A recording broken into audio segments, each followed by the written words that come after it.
안녕하십니까.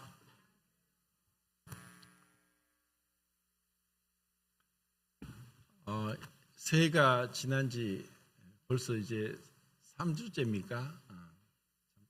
빨리 지나가는 것 같습니다. 올해 새해 목표로 에베소서 4장 23절이죠. 오직 너희의 심령이 새롭게 되어라는 말씀으로 교제했었는데 조금 부족해서 또 지난주에는 옛 사람과 새 사람이란 말씀으로 교제했습니다. 또 교제하고 나서 또 좀 더 교제할 게 있어서 오늘도 에베소서 4장 그 전체적으로는 17절부터 32절까지인데 오늘은 그 22절부터 32절까지에서 벗음과 입음, 버림과 얻음, 죽임과 살림이란 이제 제목으로 교제하겠습니다. 지금 이 말씀은 이미 은혜로 구원받은 사람들이 어떤 목표를 갖고 살아가야 되는가 하는 말씀입니다. 이것은 하나님께서 구원하시고 이미 거듭남을 통해서 천국 들어가게 된 하나님의 자녀들이 이 땅에서의 삶의 목표가 어떠해야 되냐를 말씀하고 있습니다. 단순히 은혜로 구원받았고 또 이제 감사하며 살며 되는 그렇게 단순하게 생각한다면은 뭐 그게 어렵지 않겠다고 그렇게 우리는 생각할지 모르지만 실제로 은혜로 구원받고 살아가면서 또 많은 이제 문제들이 일어납니다. 죄의 권세로부터 구원을 받았지만 죄의 형벌로부터 구원받았지만 죄의 권세와 죄의 오염으로부터 구원받아 가야 되는 그 현재적인 구원에 있어서 두렵고 떨림으로 너희 구원을 이루라고 하는 그 말씀에 있어서 어떻게 우리가 이 구원받은 이후의 삶을 살아야 되는가? 어떻게 우리가 거룩한 삶, 성화를 점진적으로 이루어 가야 되는가 하는 그런 말씀입니다. 이미 이제 의롭다함을 받았기 때문에 이제 더 이상 우리는 어떠한 다른 문제 없이 그냥 이제 살아가다 보면은 하나님께서 구원하시기 때문에 더 이상 우리는 주님 앞에서 어떠한 책임과 의무도 없다라고 하면은 이것은 반쪽짜리 복음이 됩니다. 그것은 진실로 은혜로 구원받은 자라면은 있을 수 없는 일입니다. 잠언에도 숯불을 품에 품고 어떻게 옷이 타고 몸이 되지 않겠느냐. 숯불을 몸에 지니면은 옷이 타든지 또 살갗이 화상을 입든지 그렇게 되죠. 우리가 어떻게 거룩하신 하나님, 그 예수 그리스도의 영이신 성령님을 우리 마음에 모셨는데 어떻게 해서 변화가 일어나지 않을 수 있겠습니까? 그것은 만약에 은혜로 구원 받았는데도 불구하고 어떠한 삶의 변화도 없다. 예를 들어서 말씀을 읽어도 모르겠다. 또 기도하는 것이 너무 어렵다. 또 교회 나가는 것이 때로는 귀찮다. 이렇게 생각한다면 그리고 정말 이것을 복음을 전해야 되겠다고 하는 그러한 어떠한 열망도 없다. 이것은 잘못된 구원이고 지식 구원일 수 있습니다. 모임에서도 제가 보니까 주일학교 아이들이 모이는 그런 주일학교 캠프, 성경학교 캠프도 있고 또 중고등학생들이 모이는 그런 캠프도 있습니다. 또 청년들이 모이는 청년들만을 위한 캠프가 있는데 그런 곳에 가서 이제 복음을 듣고 구원받고 이제 모임에 돌아와서 침례도 순종하고 이제 교회 생활을 하는 그런 경우가 있는데, 그런데 분명히 그때 캠프 때는 그런 며칠 동안 같이 합숙을 하면서 말씀도 듣고 또 그런 분위기 속에서 구원받았다고 할 수 있을지 몰라도 정말 그 이후에 구원받고 나서 이런 좀 전에 제가 말씀드렸던 말씀에 대한 어떤 갈망, 기도에 대한 열망, 그리고 전도를 하고 싶은 마음, 그리고 예배드리고 싶은 마음, 그리고 성도들과 교제하고 싶은 마음, 그리고 세상의 친구들과 맞지 않고 그들과 함께 있을 때 어떤 기쁨도 느끼지 못하고 예전과 다른 그런 어떤 변화된 어떤 모습들이 없다면은 먼저는 구원을 점검해 봐야 됩니다. 그리고 이런 어떤 조금의 어떤 변화가 있다 할지라도 계속해서 우리가 이 점진적인 성화의 삶을 살아가는 그 방법적인 면에서 어떻게 되는가를 우리 많이 듣고 했는데, 오늘 말씀은 이제 그런 방법적인 면에서 어떻게 되는가를 지금 교제합니다. 처음 제가 그 23절 에베소 4장 23절 말씀 가지고 오직 너희의 심령이 새롭게 되어라고 한 그 말씀이 참 중요하다고 했죠. 그것은 22절과 24절을 함께 그렇게 파악하지 않으면은 자칫하면은 율법주의로 흘러갈 수 있습니다. 그것은 우리의 마음의 어떤 결심 또 우리의 어떤 행위가 될 수 있는 거예요. 그런데 우선은 우리가 이 유혹의 욕심을 따라 썩어져가는 구습을 쫓는 옛사람을 벗어버리라 라고 하는 그 말씀을 우리가 순종할 때에 그때 주님께서 주시는 변화는 오직 너희의 심령이 새롭게 된다는 것입니다. 그런데 그러한 벗어버림이 없이 우리가 이 복음을 받을 수 있어요. 그러면은 흔히 많이 사람들에게 회자되는 값싼 은혜가 될 수 있는 거예요. 왜냐하면은 이 가치를 모르기 때문에 나는 변화가 없어요. 그냥 여전히 세상 가운데 살고 있다가 이 복음을 들으니까 복음은 놀라운 은혜로 축복으로 또 하늘의 놀라운 천국의 영원한 생명으로 들어가는 길을 우리에게 가르쳐 주니까 그 복음을 받아들였다는 거예요. 그런데 이전에 우리가 회개가 없었다. 정말 여전히 내가 주인이었고 내 삶에 어떤 변화도 없고 또 내가 어떤 나의 죄에 대한 이 깊은 통렬한 그 깨달음, 뉘우침, 그리고 정말 자기 죄에 대한 혐오와 자기 자신까지 미워하면서 이 죄에서 누가 나를 건져내랴, 오라 나는 공고한 사람이로라 하는 그와 같은 갈급한 그런 심령이 없이 그냥 복음을 받아들였다. 그러면은 그러한 자들에게 여전히 죄가 있다는 거죠. 지금 이제 쉽게 예를 들어서 예수 그리스도로 옷 입는 새 사람이 되는데 우리는 옛 사람을 벗어버리고 새 사람을 입으라고 하시는데 옛 사람을 벗어버리지 않았기 때문에 어떤 심령의 변화를 받지 못한 거죠. 그러니까 이후에 새 사람을 입었다고 하지만 여전히 이후에 옛 사람의 모습들이 자연스럽게 나타날 수 있는 거예요.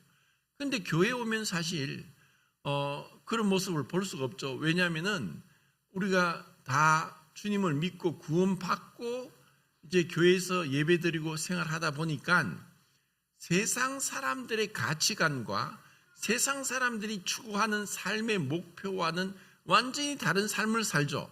세상에서는 어떻게 하면 좀 더 돈을 많이 모으고 또 어떻게 하면 좀 더 쾌락을 즐기고 또 어떻게 하면 자기만의 행복한 삶을 살까 하는 그것에 모든 초점이 맞춰져 있는 거예요. 그런데 이제 교회 오니까 자신의 어떤 그런 쾌락과 또 어떤 유익을 즐기는 것보다는 하나님을 바라보고 찬양하고 경배하고 또 자기 자랑을 하기보다는 하나님 말씀으로 교제하고 하다 보니까 이러한 가운데서 교제를 하는데 그렇게 기쁨도 느끼지 못하고 그냥 다른 사람이 저런가 합다고 그냥 입 다물고 있다가 정작 예배를 끝내고 주일날 이제 집으로 돌아가서 아니면 직장에서는 여전히 똑같은 삶을 살 수 있다는 거죠. 근데 이것을 우리가 모를 수 있죠. 왜냐하면은 예배당에 와서 특별하게 그렇게 얘기를 하지 않고 어떻게 보면은 교회를 오래 다녔기 때문에 교회에서 하는 어떤 하나님의 말씀을 우리가 지식적으로 알고 믿는 사람처럼 말하고 그렇게 얘기한다면 우리는 의심하지 않죠. 그런데 개인적인 생활, 내면 생활에 있어서 여전히 이러한 죄를 가득히 품고 있을 수 있다는 거죠. 그러니까 시편 66편이죠. 18절입니까? 내 마음에 죄악을 품으면 주께서 듣지 아니하시리라. 자, 어떻게 보면 우리의 구원받은 그리스도의 삶은 하나님의 자녀로서 하나님께 기도하는 삶이죠. 그러니까 지금 우리 애들 엘리와 스니가 뭐 엄마 아빠 하면서 이렇게 울거나 아니면 뭔가 욕을 하면은 엄마 아빠가 보고 들어주는 거죠. 왜냐하면 아기가 원하는데 그런 아기가 원하는 것을 외면해버리고 뭐 배고프다 하고 또 아니면 뭔가 모르게 우는 불편해서 우는데 말을 못하니까 그것을 다 알고 필요를 채워주는 것이 부모라는 거죠. 그것처럼 하나님께서도 우리가 구원받고 나서 모임에 들어와서 우리는 많은 어떤 필요들이 있고 또 기도하게 됩니다. 그런데 그런 것들에 대해서 전혀 기도를 응답받은 것도 없고 또 기도에 대한 어떤 그 필요성도 느끼지 못하고 그리고 기도 응답에 대해서는 생각지도 않는다. 이건 문제가 많은 거예요. 그것은 정말 구원을 돌아봐야 되는 거죠. 그리고 또 이제 오직 너희 심령이 새롭게 되어라고 했는데 우리가 구원받고 나서도 어떤 부분에서 내가 어떤 열심이 많고 또 어떤 대단히 의욕이 넘치고 그리고 자기의가 강한 사람들은 계속 뭔가를 하려고 하는 거예요. 세상에서도 열심히 산 사람은 믿고 나서도 열심히 살아요. 그런데 구원받기 전에 그냥 어떻게 보면 평범하게 어떤 의욕 없이 어떤 성취욕 없이 살아가다 보면 간 사람들이 구원받고 나서도 사실 비슷할 수 있죠. 왜냐하면 사람이 갑자기 변화되지 않으니까. 그런데 믿지 않을 때는 그렇게 평범하게 살았지만 구원받고 나서는 또 완전히 더 사람이 놀랍도록 변화가 될 수도 있다는 거죠. 이것을 잘못해서 의욕이 넘친다고 해서 내가 스스로 내 마음을 새롭게 해서 내가 전도를 많이 하겠다. 내가 또 주님을 위해 더 열심히 봉사하겠다. 또 이런 어떤 계획들을 하고 할 수도 있어요. 그런데 그런 계획들과 또 그런 열심 속에서 또 하나님은 그 사람을 다루시는 거죠. 왜냐하면 시간을 통해서 예를 들어서 아브라함을 하나님이 갈대아 우르에서 부르실 때는 75세였어요. 그런데 그 부르실 때 내가 너로 하여금 너의 씨가 하늘의 별과 같이 많아지게 할 것이다 라고 약속하신 거예요. 왜냐하면 그때까지 아브라함에게는 자식이 없었으니까. 그런데 그의 조상들은 분명히 성경에 다 나오죠. 노아 이후에 노아가 아담의 10대 우선이고 아브라함이 20대 우선이니까 노아 이후로 아브라함 위에까지 그들은 거의 20세, 30세의 자식을 다 낳고 그렇게 키우고 있었는데 유독 아브라함은 20세, 30세뿐 아니라 40세, 50세, 이제 75세가 되었는데도 자식이 없다는 거죠. 그런데 하나님께서 내가 너의 씨가 하늘의 별과 같이 많아지게 하겠다. 이것은 보험 중에 보험인 거죠. 얼마나 놀랐겠어요. 그러니까 그 말씀을 듣고 본토 친척 아비집을 떠나갔던 거예요. 그리고 갈 바를 알지 못하고 하나님이 말씀하신 대로 믿음으로 순종하면서 갔던 거예요. 그런데 세월이 지나도 10년이 지나도 하나님이 그 약속을 안 주시는 거예요. 그러다 보니까 그 안에 사라가 더 이상 못 기다리고 애굽에서 데리고 온 하갈을 취해서 이제 우리 후손을 잇자고 했고, 아브라함은 그런 아내의 말에 그대로 아내 말을 듣고 그렇게 이스마엘을 낳았던 거죠. 자, 이것은 어떻게 보면은 하나님은 이 이스마엘을 낳도록 하기 위해서 부른 게 아닌데, 그런데 어떻게 보면은 인간의 어떤 성급함, 조급함, 그리고 그 오래 참고 하나님의 약속을 믿음으로 기다리지 못하는 것들을 볼 수 있어요. 어떻게 보면은 10년이로 기다렸는데, 그러면 이제는 나이가 아브라함이 86세가 되었는데 이렇게 나이가 많은데 또 어떻게 더 기다리겠느냐라고 생각할지 모르죠. 그런데 하나님은 뜻이 어디 있었느냐? 25년을 기다려서 100세가 되어서 아들 이삭을 낳게 하는 것이 하나님의 뜻이었던 거예요. 그러면 왜 그런 긴 시간이 필요했느냐? 전적으로 하나님 앞에서 나의 의는 무익하고 나의 의는 더러운 너드기 옷과 같고, 또 나의 열심과 나의 어떤 열심으로도 안 된다는 것, 전적으로 하나님으로부터 와야 된다는 그와 같은 그 마음이 그러한 것을 하나님이 깨닫게 해주기 위했던 거죠. 그러니까 은혜로 구원받았을 때 우리가 어떻게 보면은 철저한 회개를 했다고 하는 것은 거짓말이에요. 왜냐하면 우리는 정말 구원받고 나서 죄가 얼마나 죄악된지, 내가 얼마나 죄인 된지, 내가 얼마나 철저하게 부패하고 타락했는지를 구원받고 나서야 정말 알기 때문인 거예요. 왜냐하면 그전에는 소경이라서 정말 더러운 것, 정말 악한 것을 모르는 거예요. 세상 사람처럼 똑같죠. 근데 우리가 구원받았다는 것은 어떻게 보면 눈을 떴다는 것이고, 옳고 그름을, 거룩하고 속된 것에 대한 구분을 하게 되었기 때문에 우리가 구원받고 나서야, 그때서야 얼마나 내 안의 죄가 지독하리만큼 나를 사로잡아 오고 있는지, 그리고 이 죄를 얼마나 주님이 미워하시는지, 그래서 이 죄를 어떻게 처리해야 되는지를 주님이 이제 하나하나 시간을 통해서 가르쳐 주신다는 거죠. 자, 그리고 여기서 이제 벗음과 입음을 제가 말씀드리면서 벗어야만 입는다는 거죠. 자, 그런데 그 중간에 마음이 새롭게 되는 것은 내가 마음을 새롭게 하는 것이 아니라 내가 이 죄악된 것을 벗어버리고 외면하고 버리고 이것을 죽이고 또 그것을 부인할 때야, 그때야 주님이 우리의 마음을 새롭게 해주시고, 그리고 우리는 그때 주님이 예배하신 의와 진리의 거룩함으로 지으심을 받은 새 사람을 입을 수 있는 그런 믿음의 순종을 할 수 있다는 거죠. 그래서 이 과정이 참으로 중요한 거예요.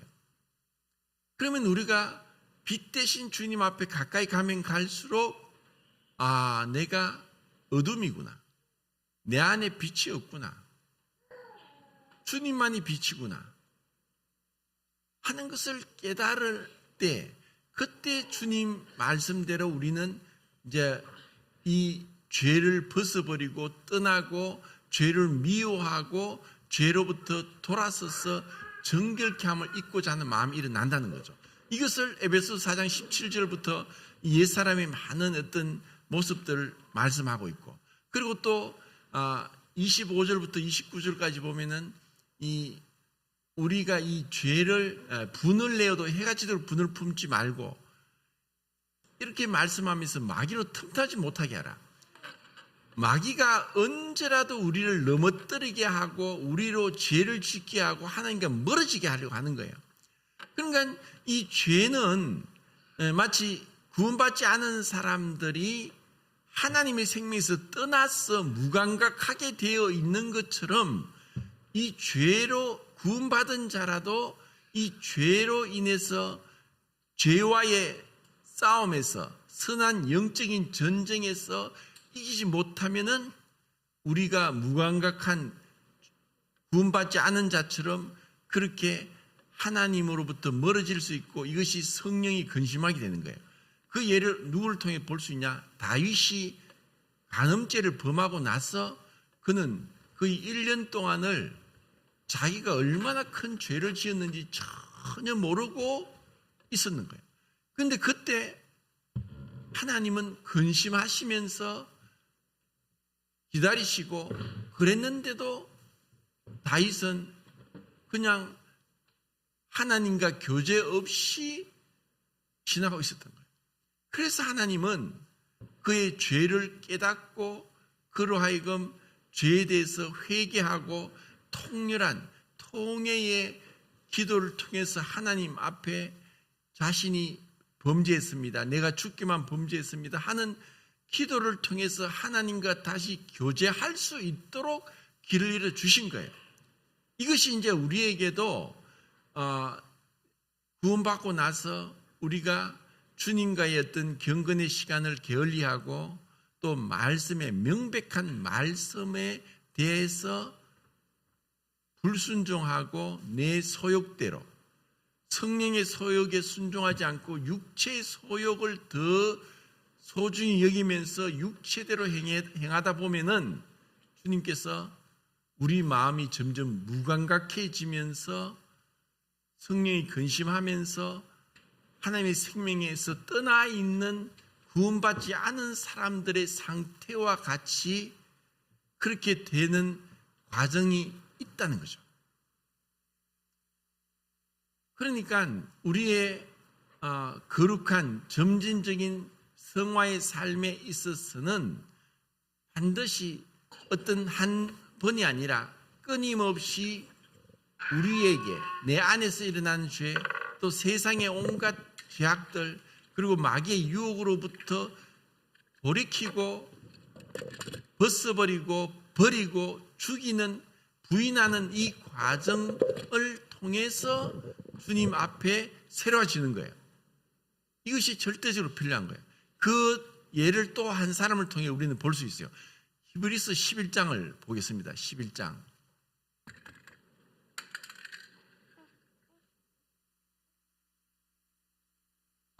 (24절부터 27절까지) 11장 히브리서 24절부터 27절까지 읽겠습니다. 시작. 믿음으로 모세는 장성하여 그로의 방주의 아들이라 칭함받기를 거절하고 도리어 하나님의 백성과 함께 고난받기를 잠시 죄악의 낙을 누리는 것보다 더 좋아하고 그리스도를 위하여 받는 수모를 애굽의 모든 보화보다 더 큰 재물로 여겼으니 이는 상 주심을 바라봄이라. 믿음으로 애굽을 떠나 왕의 노함을 무서워하지 아니하고 전을 보는 것 같이 하여 참았더라. 예, 10까지만 읽겠습니다. 모세에게 있어서도 그 하나님 앞에 이제 이스라엘을 애굽에서 구출하는 인도자로 세우기 전에 애굽의 왕자였어요. 그런데 그 왕자로서의 삶은 어떻게 보면 이 땅에서 육신적으로는 가장 행복하고 가장 기쁨 가운데 있는 부족함이 없는 삶이죠. 왜냐하면 권력도 있죠. 또 부귀도 있죠. 그리고 명예도 있죠. 그가 원하는 것은 다 할 수 있어요. 그런데 모세가 그런 바로의 왕자라고 하는 그런 놀라운 특권을 여전히 가지고 있으면서도 하나님을 바라보고 믿음으로 하나님 말씀에 순종한다? 불가능해요. 모세는 내가 바로의 공주의 아들이라고 하는 모든 특권, 모든 그 부귀영화에 대한 단호한 거절, 돌아섬, 벗어버림을 했기 때문에 주님으로부터 믿음으로 나갈 수 있었다는 거예요. 이것이 얼마나 중요한지 우리에게 있어서도, 그러면 왜 우리에게 삶의 변화가 없느냐? 사실 제가 누누이 말씀드리듯이 이제 시작이 있으니까 끝이 언젠가 올 거고, 그리고 그 끝은 우리 모든 사람들이 피할래야 피할 수 없는 것이 바로 베마, 그리스도의 심판된 거예요. 그 심판대는 우리를 벌주고 형벌하기 위한 것이 아니라 우리에게 상을 주기 위한 거예요. 마치 학교를 졸업할 때 그 졸업식장에서 뭐 어떤 우등생들 또 아니면 여러 가지 모범생들에 대한 상을 주는 그와 같은 자리인 거예요. 그런데 그러한 이 땅에서의 어떤 그 상을 주는 것은 소수의 몇몇 사람이지만 우리 그리스도인들에게 있어서는 모든 사람들이 한 사람 한 사람이, 원래 베마란 뜻이 한 발자국이라는 뜻이거든요. 한 발짝 하나님 앞에 나아가는 거예요. 그러면서 계산하는 거죠. 회개하는 거예요. 회개. 하나님께서 우리에게 맡기신 것에 대해서 얼마나 충성했느냐. 왜냐하면 우리가 주인이 아니고 주님이 주인이니까 주인 대신 예수 그리스도께서 우리에게 맡겨주신 우리의 인생, 그리고 나에게 맡긴 은사, 또 나에게 맡긴 재물, 또 나에게 맡겼던 그 많은 어떤 관계들 속에서 인간들과의 다른 사람들의 관계에서 어떻게 행했는가, 이 모든 것들에 대해서 주님은 상을 주기를 원한다는 거예요. 그러한 상에 대해서 마태복음 25장에서 주님이 또 상을 주실 때 내가 굶주리고 헐벗고 목마르고 배고프고 또 옥에 갇혔을 때 나를 돌아보았구나 하면서 상을 주시는 거죠. 그러니까 우리가 언제 그렇게 했습니까? 라고 그들이 의아해서 주님 뭐 이게 잘못된 거 아닙니까? 이런 식으로 했을 때 주님은 아니다. 형제 중에서 가장 작은 자에게 한 것이 곧 내게 한 것이다 라는 정말 감당치 못할 말씀을 하신다는 거예요. 그래서 우리의 어떤 살아가는 이 삶의 그 순간순간들은 우리는 잊어버릴지 모르지만 주님은 기억하시는 거예요. 우리가 많은 정말 힘들고 또 정말 뛰쳐나가고 싶고 도망가고 또 피하고 싶은 그런 어떤 과정 속에서 믿음으로 인내하면서 주님을 바라보고 변함없이 꿋꿋하게 섬겨왔던 것들에 대해서 주님은 놀랍게 보상해 주신다는 거예요. 우리의 눈에서 눈물을 닦아 주실 뿐 아니라 정말 우리에게 잘하였도다 착하고 충성된 종아 라면서 상 주시기를 기뻐하신다는 거예요. 그런데 주님이 분명히 맡기셨는데 그 주인의 말씀에 순종하지 않고 그냥 게으름 부리고 그냥 자기 하고 싶은 대로 하고 그냥 자기 기분대로 자기의 어떤 육체의 소욕대로 행하면서 충성스럽지 못하게 한 것에 대해서 주님은 책망하실 거예요. 부끄럽지만 그런 책망이 필요한 것은 그렇게 책망을 받아야만 천국에 가서 그래도 떳떳하게 살 수 있지 않겠어요? 근데 그것을 그대로 안고 어떻게 천국에서 살 수 있겠어요? 이제 모세가 그런 모습을 우리에게 보여준 것처럼 이제 그 앞에 3장, 히브리 3장을 보겠습니다. 12절부터 16절까지 3장, 히브리서 3장 12절부터 16절까지 읽겠습니다. 시작. 형제들아 너희는 삼가 혹 너희 중에 누가 믿지 아니하는 악한 마음을 품고 살아계신 하나님에게서 떨어질까 조심할 것이요 오직 오늘이라 일컫는 동안에 매일 피차 권면하여 너희 중에 누구든지 죄의 유혹으로 되지 않도록 하라. 우리가 시작할 때 확신한 것을 끝까지 견고히 잡고 있으며 그리스도와 함께 참여한 자가 되리라. 성경에 일렀으되 오늘 우리가 너희 마음을 완고하게 하지 말라 하였으니 듣고 격노하시게 하던 자가 누구냐? 모세를 따라 애굽에서 나온 모든 사람이 아니냐? 예, 그까지만 읽겠습니다. 지난 시간에 그 이스라엘 백성이 애굽에서 종살이하다가 구원받은 그 모습들이 우리가 세상 가운데 죄악 가운데 있다가 멸망받을 자들을 구원하여서 교회로 데려오신 것과 비유적으로 동일하다고 말씀드렸고 차이가 없다고 말씀드렸죠. 그들이 이스라엘 백성이 애굽에 있었는데 광야에 있는 것은 그들의 어떠함이 아니라 주님의 전적인 긍휼하심과 능력으로 그렇게 한 거예요. 우리가 구원받은 것은 내가 뭔가 잘난 것도 아니고 내가 다른 사람보다 착한 것도 아니고 다른 사람보다 뭐 믿음이 있어서 그런 것이 아니라 전적으로 예수 그리스도 안에 있는 그 은혜의 풍성함을 따라서 우리를 구원해 주신 거예요. 그래서 이들과 우리는 똑같은 거예요. 그리고 이것을 히브리서에서 기자가 형제들아, 내 형제들아 라고 얘기하는 거예요. 그러면서 죄 유혹으로 마음이 강팍해지지 말라. 이스라엘 백성이 그렇게 불순종하고 믿음 없이 주님을 근심케 했던 것처럼 하지 말라. 그리고 매일 피차 권면하여서 죄의 유혹으로부터 넘어지지 않도록 하라는 권면을 하는 거예요. 누구에게? 구원받은 우리 성도들에게. 그런데 이러한 것을 우리가 소홀히 여기고 외면하고 우리는 구원받았어요. 우리는 천국 갑니다. 우리는 영생 복락을 누리게 됐습니다. 그런 어떤 축복만 계속 얘기한다는 것은 그것은 반쪽짜리 복음이고 그것은 성경에 명백히 기록된 말씀을 그냥 찢어버리고 외면해버리는 거예요. 이런 경우들을 우리는 이제 우리의 영적인 상태도 사실 점검해 볼 필요가 있는 거죠. 나는 지금 어떤 상태에 있는가? 사실 구원을 내가 언제 받은 것이 중요한 것이 아니라 내가 얼마나 이제 자라가고 있고 어른 모습으로 어린 나이에 버렸다.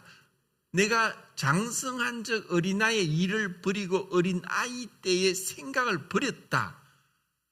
이것은 뭐냐? 내가 구원받은 지 오래되었다고 하면서 얼마나 우리는 자주 시기하고 질투하고 정말 육신적인 모습이 나옵니까? 그건 부끄러운 거예요. 아니 이제 어른이 된다는 것은 어린아이들은 자기들끼리 놀다가 장난감 가지고 싸우고 또 내 것 하면서 자기 것을 안 주려고 하고 얼마나 자주 싸웁니까? 그런데 어른들이 어린아이처럼 어떻게 보면은 싸우는 거예요. 지금 제가 이 말씀을 하는 것은 우리 교회에서도 경험했었고 지금 또 다른 모임에서도 이래 얘기를 들으면서 정말 세상 사람하고 똑같네. 부끄럽다. 어떻게 성도라고 하면서 저럴 수 있느냐. 에베소서 4장 31절에 분냄과 악독과 분냄과 노함과 뜨듬과 모든 악의를 벗어버리라고 하는데 우리 구원받은 그리스도인들도 죄의 유혹으로부터 마음이 강팍해졌을 때 이런 모든 악독과 분냄과 노함과 뜨듬과 이 악의로 행할 수 있기 때문에 이것을 벗어버리라는 거예요. 마음이 옹졸해지거나 정말 어른답지 못하게 그리스도인답지 못하게 고린도전서에 보면은 너희가 차라리 그 욕을 당하는 게 좋지 않느냐 또 손해보는 게 좋지 않느냐 왜 너희끼리 서로 송사하느냐? 형제끼리 송사해서 왜 어떻게 세상 법정에 가서 그렇게 다투느냐? 차라리 손해보는 게 낫지 않느냐? 그래서 교회에서 똑같으면 싸우는 거예요. 누가 막 함부로 하고 또 그러면은 참는 거예요. 주님을 바라보면서. 주님도 우리가 너무나 잘 알잖아요. 베드로전서 2장에서 욕을 받으시되 맞대어 욕하지 않고, 우리가 사람인지라 살다 보면 지금은 괜찮지만 어떤 문제가 생겼고 그럴 때 어떻게 보면 일방적이진 않죠. 왜 상방간에 우리가 다 불완전하니까. 저도 이렇게 돌아보면은 참 내가 미숙했구나. 또 그때 좀 그 말이라나 아니면은 좀 더 참고 이럴지 그랬으면 좋았을 걸 하는 아쉬움이 많습니다. 그런데 어떤 문제가 있을 때 막 그냥 분노에 차서 막 할 말 못할 말 하면서 대들고 할 때 정말 제가 사역자로서 같이 맞대어 싸우지도 못하고 그냥 그걸 참는데 주님의 방법대로 나는 그리스도와 함께 죽었지 하고 하면은 이게 문제가 안 될 건데, 인간적으로 이거 말은 못하고 속으로 억지로 참다가 보니까 병이 난 것 같아요. 그런데 우리 그리스도인 삶은 그냥 주님이 욕을 받으시되 맞대 욕하지 않고, 오른편 뺨을 맞았는데 왼편도 돌려대라는 말씀을 그냥 문자대로 속에는 분노가 불불 끓고 있으면서도 말씀에 순종해서 왼편을 돌려대고 이제 나는 말씀에 순종했다 라고 하는 게 아니라는 거예요. 그냥 우리 그리스도의 삶은 그냥 그리스도를 모방하고 그리스도처럼 행하는 게 아닌 거예요. 그거는 그것보다 더 큰 율법이 없어요. 누가 그리스도처럼 우리가 모방하고 따라갈 수 있겠어요? 그것은 그리스도께서 내 안에서 내게 사는 것이 그리스도니, 빌립보서에 있는 말씀처럼 내 안에 그리스도께서 살면서 그리스도께 나타나는 거예요.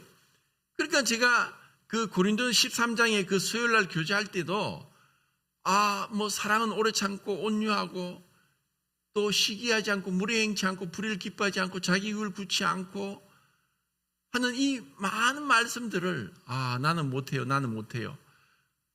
다들 그렇게 교제했잖아요. 성도님들이. 나는 못한다고. 난 사랑이 없구나. 그래서 주님, 제가 사랑할 수 있게 해주세요. 이게 맞는 기도 같지만 주님이 원하는 것은, 그래, 나에게 사랑이 없으니까 사랑을 주세요.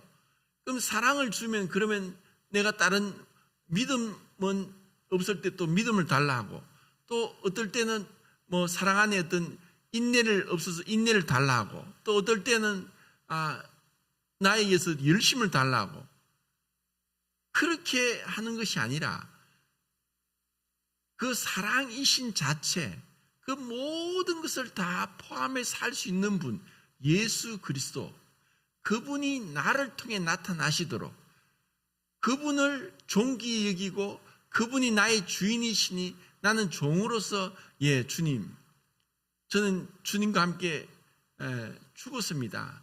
주님, 저는 이러한 상황에서 도저히 내 힘으로는 사랑할 수도 없고 합니다. 주님께서 나타나시길 원합니다. 주님이 나타나도록 하는 거예요. 이것이 그리스도의 삶의 이 놀라운 비결인 거예요. 자, 또 한번 보겠습니다.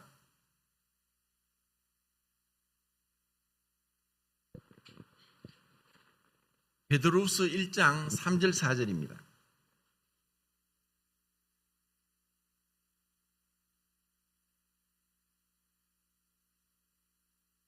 베드로후서 1장 3절 4절. 시작. 그의 신기한 능력으로 생명과 경건에 속한 모든 것을 우리에게 주셨으니 이는 자기의 영광과 덕으로서 우리를 부르신 이를 알므로 말미암음이라. 이로써 그 보배롭고 지극히 큰 약속을 우리에게 주사 이 약속으로 말미암아 너희가 정욕 때문에 세상에서 썩어질 것을 피하여 신성한 성품에 참여하는 자가 되게 하려 하셨느니라. 우리에게 지극히 큰 약속을 주셨고 신의 성품에 참여하게 하셨는데 그 전에 우리가 이 세상에 있는 것들을 피하고 버리고 외면하고 부인하면서 우리는 주님께 나가는 거예요. 그러니까 항상 이 성경에서는 동일한 원칙이 계속 적용되는 거예요.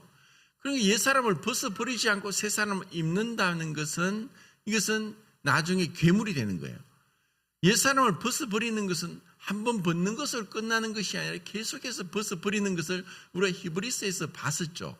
그것처럼 우리는 그렇게 행하고 그리고 또 홀로새서에 있는 말씀처럼 내 안에 그 비밀인 그리스도께서 나를 통해 나타나시도록 우리는 주님 앞에 나가는 거예요.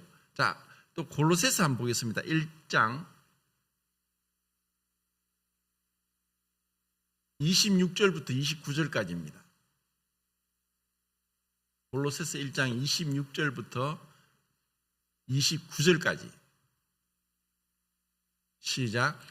이 비밀은 만세와 만대로부터 감추어졌던 것인데 이제는 그의 성도들에게 나타났고 하나님이 그들로 하여금 이 비밀의 영광이 이방인 가운데 얼마나 풍성한지를 알게 하려 하심이라. 이 비밀은 너희 안에 계신 그리스도시니 곧 영광의 소망이니라.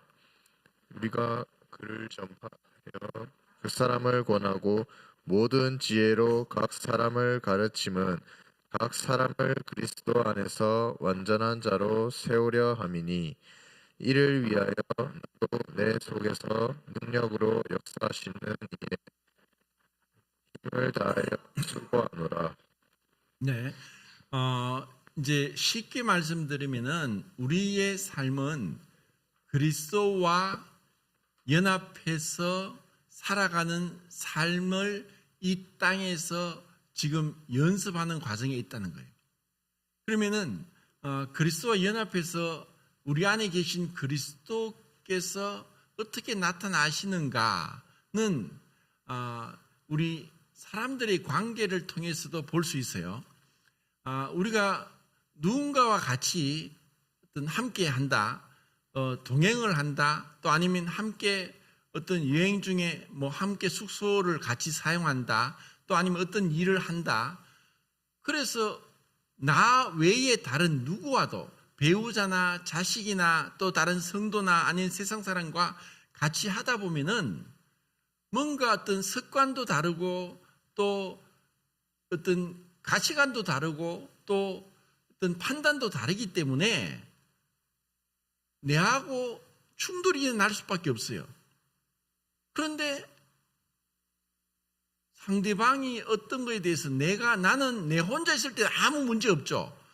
내가 다른 사람하고 같이 있다 보면은 내가 무심결에 또 습관적으로 행하는 것들이 다른 사람한테 괴로움이 될 수 있어요. 그러면 그런 상대방에 대해서 잘 모르고 그냥 무시해버리면은 나는 괜찮지만 상대방은 힘든 거죠. 이게 동행의 어려움이거든요. 혼자서 이제 이번 주 토요일 되면 우리 또 이 커플 이제 또 가정이 또 탄생되죠. 병수 형제 지민 자매가 이제 같이 떨어서 한 번씩 볼 때 모르는데 같이 결혼해서 한 집에서 함께 살다 보면은 습관도 다르고 또 안에 어떤 생각도 다르고 하다 보니까 가치관이 달라서 이제 충돌이 일어나게 되는 거예요. 그러면 어떻게 해야 됩니까? 이것은 신혼부부뿐 아니라 나이 드신 분들도 마찬가지예요. 어떻게 보면은 내하고 맞는 사람이 없어요. 그러면 안 맞다고 자꾸 그것을 덜쳐내고 안 맞다고 남의 지적질 하면은 어느 누구도 그걸 좋아할 사람이 아무도 없는 거예요. 그럼 무엇이냐? 사랑은 오래 참고 내가 무례히 행치 않고 자기 유를 굳지 않고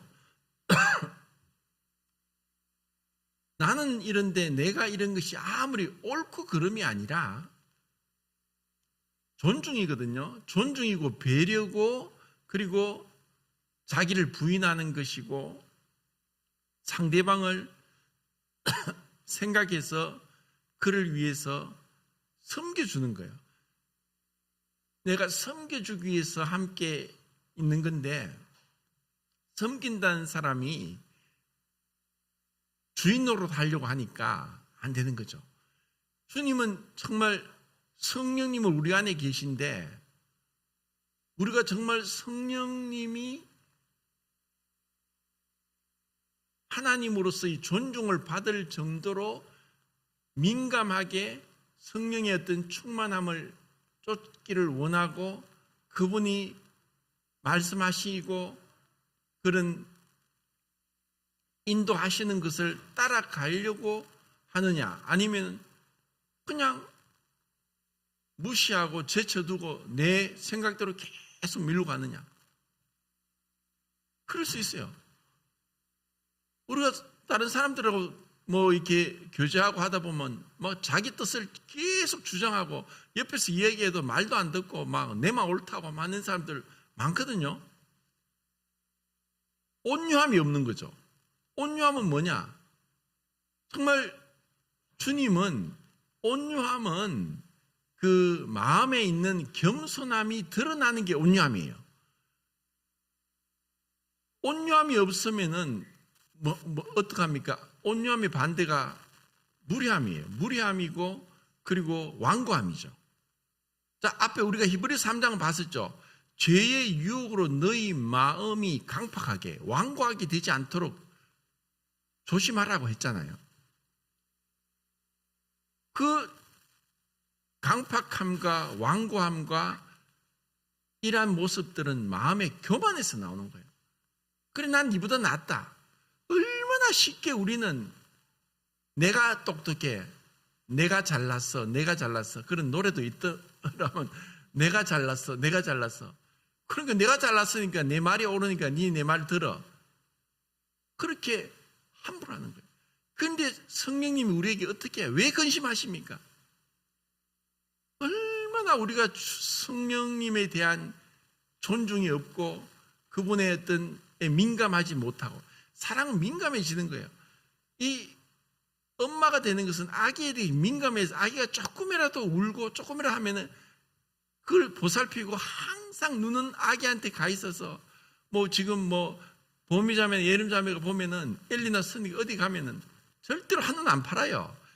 계속 뭘 하든가 주위를 보면서 민감한 거죠. 그게 사랑이거든요. 사랑은 조금 민감한 거예요. 그러니까 내가 아무리 그래도 상대방이 기분 나빠하고 싫어하면 입을 다물어야죠. 그래서 상대방을 더 존중하면서 필요한 걸 채워주는 가운데 사랑을 배워가는 거예요. 그건 내 고집대로 하는 게 아니라는 거죠. 시간이 다 됐는데 그 로마서 이제 6장에서 지금 쭉 보려고 하니까 시간이 다 돼서, 이제 그리스도와 함께 연합했다. 함께 연합했다. 그러니까 우리가 그 연합해서 함께 되었기 때문에 이제 끝난 게 아니라는 거예요. 죄에 대해서 죽었고 그리스도와 함께 옛사람이 십자가에 못 박혔는데, 그런데 다시는 우리가 그 몸의 사욕을 순종치 말고 내 몸을 의의 병기로 하나님께 드리라. 오늘 아침에 큐티 말씀에도 제가 로마서 6장 말씀 올렸죠. 이 말씀에 있는 것처럼 이제 이 구절만 보고 이제 말씀을 마치겠습니다. 로마서 6장.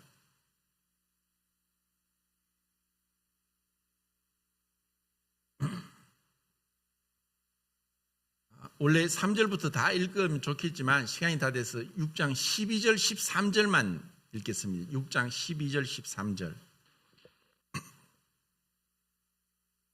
시작.